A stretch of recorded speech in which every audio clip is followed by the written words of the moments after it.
So I wanted to talk about something that I learned recently. It's a concept called the Craftsman Mindset. This is from a book that some of us at the studio are reading. It's called "So Good They Can't Ignore You," and the book goes on about kind of differentiating. Well, not differentiating. It's making an argument about developing skills over following your passion, and that's like a very oversimplification of the book, but it's just making an argument against the whole idea of like you need to follow your passion and all this kind of stuff.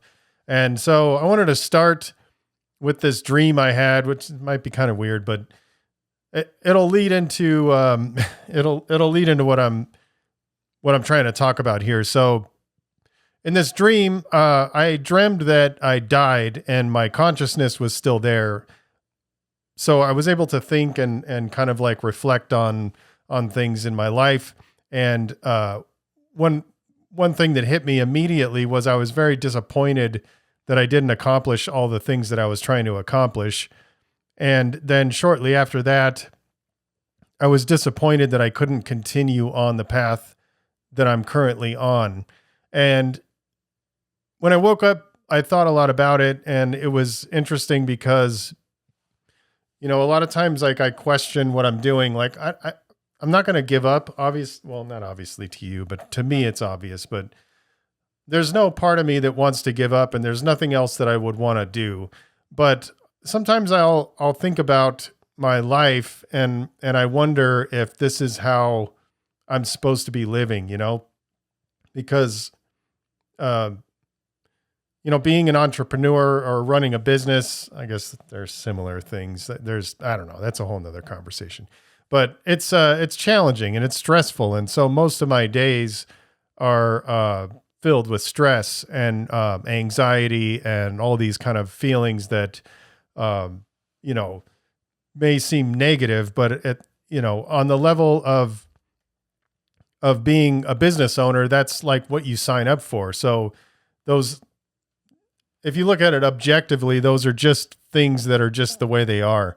And Alex Hormozy makes an argument about, don't assign these good or bad labels to these kind of feelings because, I think he might have got that from Stoic philosophy, because there's a whole concept of within Stoicism that, it's not the things that bother us. It's our, I'm drawing a blank, but it's our perception of those things that really bother us. So is being stressed and anxious about the future and about, accomplishing things and all these different problems that always come up in business, is that a bad thing? I don't think that it necessarily is. There is obviously some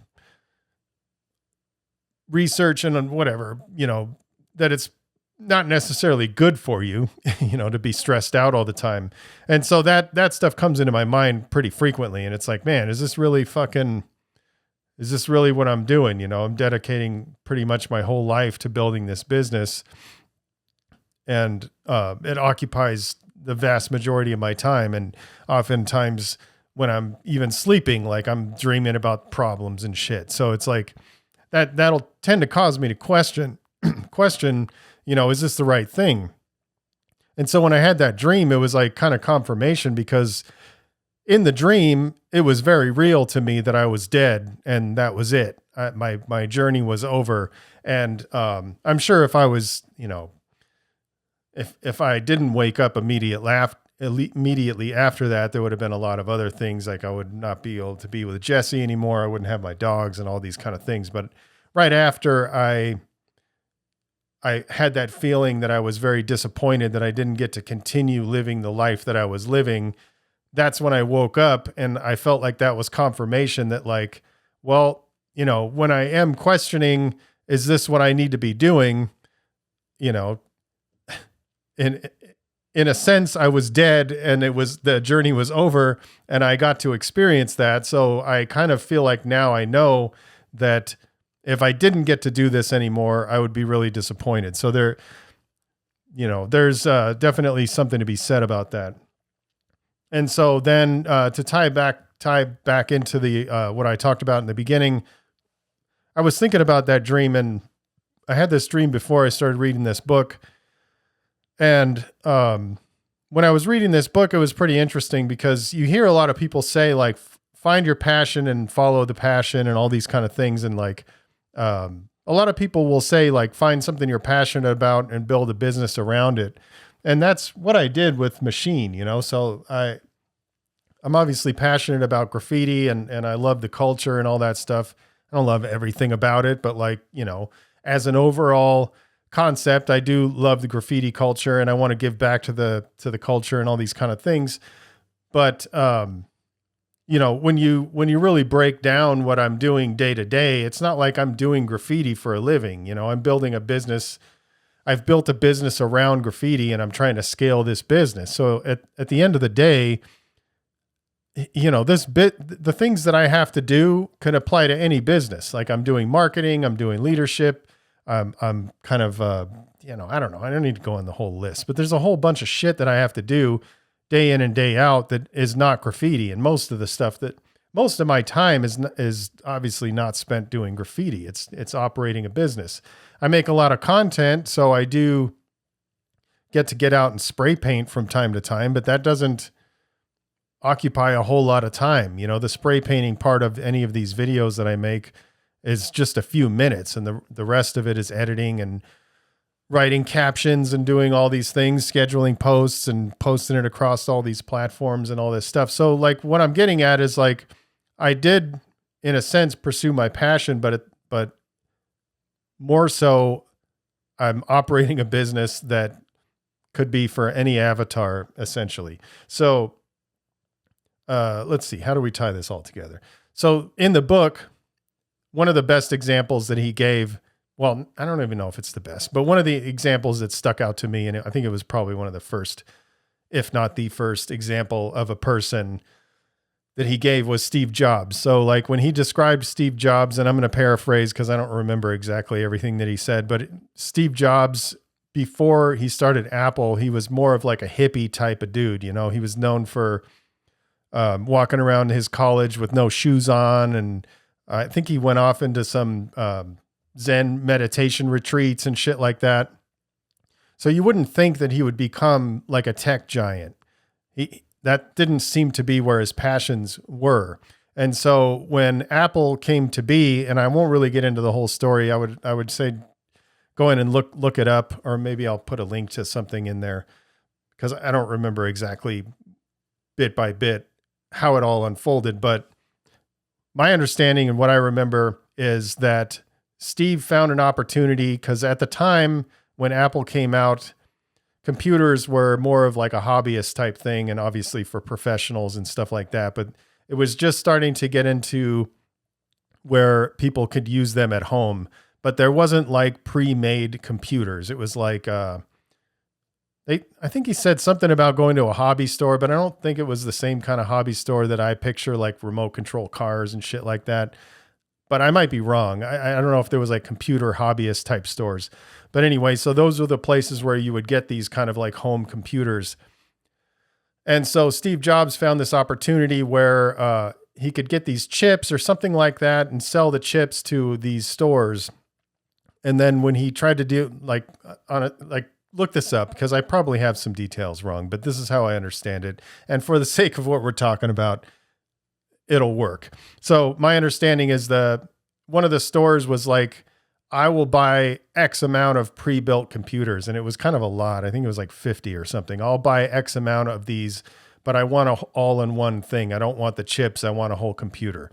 And so long story short, that's kind of how Apple started. Steve Jobs found this opportunity and he was not a tech guy. He didn't know how to do any of that stuff as far as I know.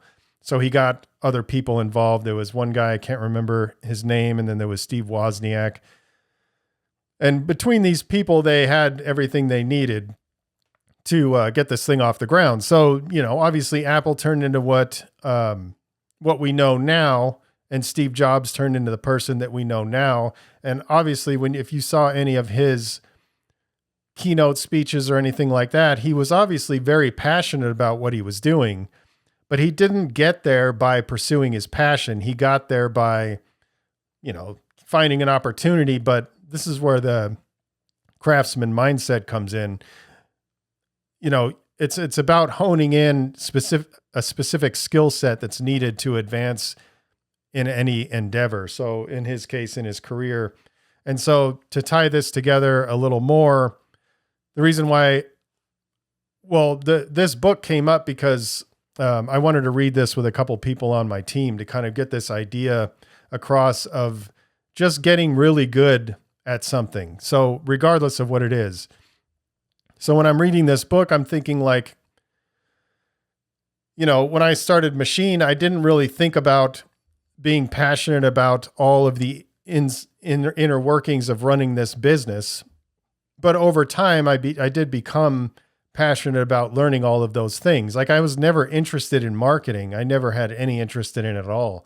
And I don't necessarily enjoy marketing, but I am developing a lot of passion around, learning that skill and developing that skill. So the more I do it, the more that's where the craftsman mindset comes in, trying to get so good at something that you can't be ignored. So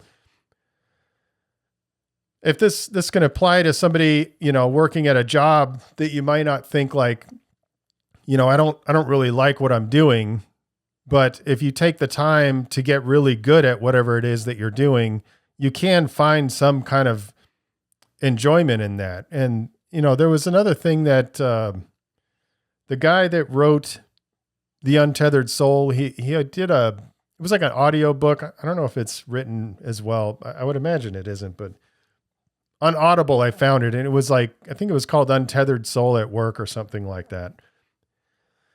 And it was like a collection of lectures that he did. And one of the things that he said, and this was a while back that I listened to this, but it really stood out to me that, you can find a lot of pleasure in any work that you're doing. So he was talking about, I don't know if it was pleasure, but it was meaning. You could find a lot of meaning in any work. So let's say you're like the lowest person on the totem pole and your job is like to clean the toilets and sweep the floors. And that was one of the examples that he used. People might think like, how can I find any meaning in a job like that? Like that's just kind of like whatever work. But there's a lot of people that do find meaning in that kind of stuff. And people maybe above them may look down on that work that person's doing, but not in my company. I certainly don't look down on anybody that does any of that kind of work. I mean, I'll fucking clean the toilets too, I don't really care. But, he was talking about, when you're cleaning the floor, if you're invested in that task and doing the best job you could possibly do, you can find a lot of meaning in that.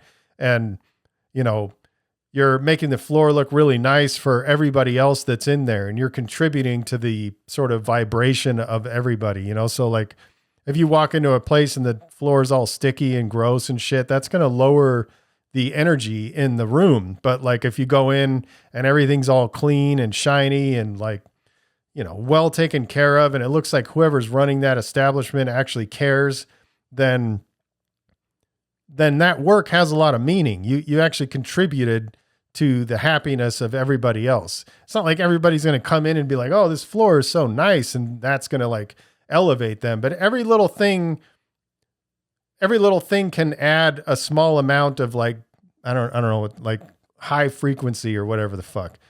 Like, for example, like Jesse and I, when we were thinking about moving to Vegas, we were looking for like places to eat, and both of us are vegan. So it's like not the easiest. It's not the hardest either. It's, I don't know. It is what it is. So we were looking for like vegan places, and we found this one. I can't remember what it was called, but we went there and it was disgusting. The food was really good, and it was expensive too. I mean, it wasn't like super expensive, but it was, it wasn't like cheap food, it wasn't like $10 a person. It was, I don't remember, $20 a person or something. I don't know, whatever it was. It wasn't cheap food, And, but it was so gross in there. It just lowered the value of everything. Like even if the food was like the best food ever, like the floor was sticky and it was like noticeably dirty. And, they had like, I saw the guy that was wiping the counters down, and he just went over, there was these fucking buckets and shit just sitting in the view of all the customers. Like it was really in the dining room and off to the side against the wall. And the guy just reached in and there was a bucket full of water and just grabbed a rag and just started like cleaning everything with it. Then he just threw the rag back in the bucket. And I'm like, how old is that fucking rag water that's in there? You know what I mean? It's just sort of like lowered everything. And it gave the impression that like they didn't give a fuck, you know, even though the food was good. So maybe the chefs cared about their end product, but maybe the food wasn't even good. I just liked it. I think Jesse didn't like it. Anyway, I'm kind of getting off track. But so back to the Craftsman Mindset. So that's why we wanted to have some people on our team read it, because I think that's a really healthy thing to do, because there's an argument to be made that you can pursue your passion and it could lead you to getting nowhere in life. And there was some examples there. They had like a couple different people where they were sort of highlighting in one chapter, and one person pursued their passion and one person pursued skills. And the person that pursued skills was in a job that, like, you know, he wouldn't necessarily do in his free time, but that was the job that he got. It was a good job. And he spent a lot of time focusing on developing the skills needed to do that job really well. And he ended up like really excelling and doing really well in life, and also developing some enjoyment in his work. You know, it's even if you're doing something that you don't necessarily like, if you're really good at it, like there's some enjoyment in that. So there's something to be said there. And then there was another person that pursued their passion, and they ended up pretty much losing everything. And so they made this sort of like, I don't know what the word is, but they sort of did like a comparison, I guess, of where these two people were at the same time. And they basically started at the same time. And the person that pursued skills was, I don't remember exactly what he was doing, but maybe he was like buying his dream house or something crazy like that. And then the woman that pursued her passion was in line to get food stamps or some shit like that. I don't remember exactly, but that's pretty much the gist of what happened. So it doesn't necessarily mean that, you know, the people that pursue the people that say to pursue your passion are wrong. This book is just making an argument for the other side. Rather than pursue your passion, pursue getting really good at what you're doing. And so I think I don't know how much it ties into the shit I was talking about with the dream and all that stuff, but I guess it does. So long story short, like I did sort of pursue my passion, but it doesn't necessarily mean that, that's the work that I'm doing. In fact, like I wouldn't even really want to do that. If somebody was like, hey, you know, you could do graffiti and get paid for it, and that's what you would do. I don't know that I would necessarily want to do that, because then eventually graffiti would become work. If I had to do it, like if it was like, hey, you know, you have to go paint today or you're not going to get paid, I would probably start hating painting. You know, I wouldn't really like doing it. Back in the, you know, I don't know when I started doing motion graphics. Like I started learning about it in 98, and I started my motion graphics company in 2002. And when I was learning about it, I was loving what I was doing. I really enjoyed doing that. And then when I was running the business, I still enjoyed doing it. And even when we had downtime, I spent a lot of time learning how to develop those skills even better. And so I guess I had a little bit of both. I was pursuing art in a commercial way, so that it was like, I was still doing artistic shit, but I was, you know, being able to earn money by doing it. Cause I never really saw the path of like being a professional artist, like selling art and shit. That was never really something that was of interest to me. And I couldn't even really conceptualize like how that would work. And commercial art makes a lot of sense because you have a customer, they have a need.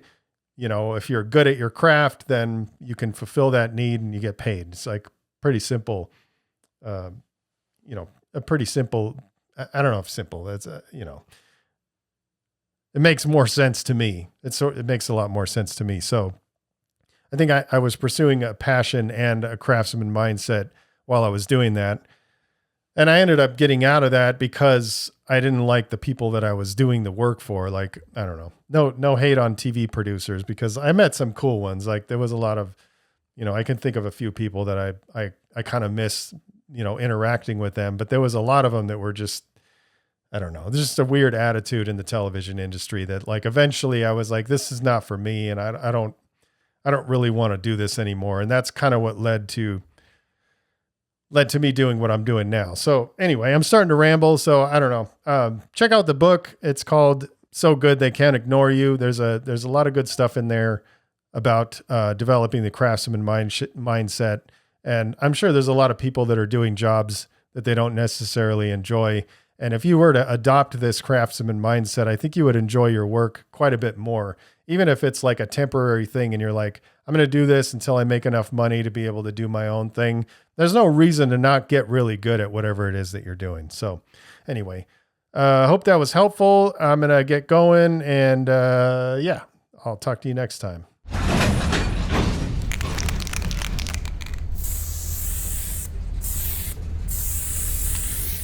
All right. Appreciate each and every one of you guys who are supporting the cause and continue to spread the love. And yeah, stay up.